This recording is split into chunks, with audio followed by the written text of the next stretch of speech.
अभी आप सुन रहे हैं दीवाना म्यूजिक की शानदार प्रस्तुति।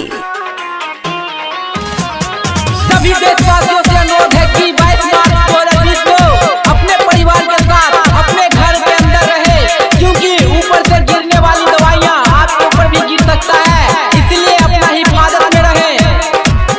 भइल चर्चा चारो ओरबा, भइल चर्चा चारो ओरबा कोरोना वायरस के तोरबा, कोरोना वायरस के तोरबा। भइल चर्चा चारो ओरबा, भइल चर्चा चारो ओरबा कोरोना वायरस के तोरबा। सबके दिल में घुसल डरबा, सबके दिल में घुसल डरबा कोरोना वायरस के तोरबा, कोरोना वायरस के तोरबा, कोरोना वायरस के तोरबा। एक आवश्यक सूचना, अपने अपने मुंह को मास्क लगा कर रखें और एक दूसरे के पास न छींके।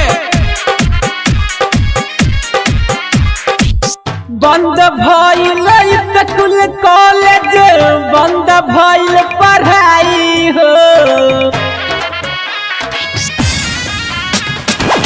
बंद भइल स्कूल कॉलेज, बंद भइल पढ़ाई हो।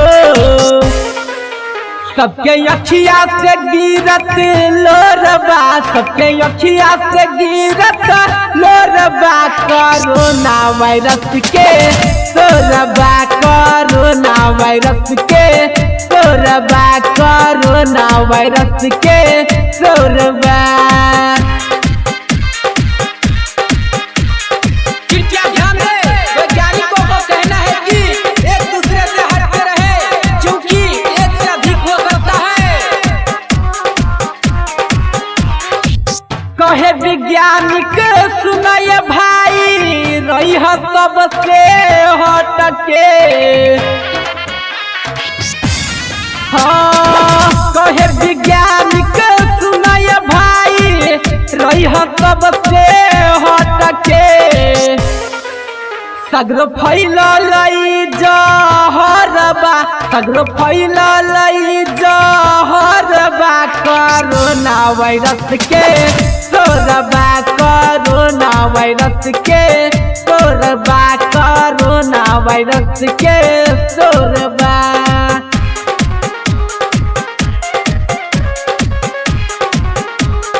मैं सिंगर शोभित रंगीला सूचित करता हूँ कि किसी के बहकावा में न आए, अपना सुरक्षा खुद करे।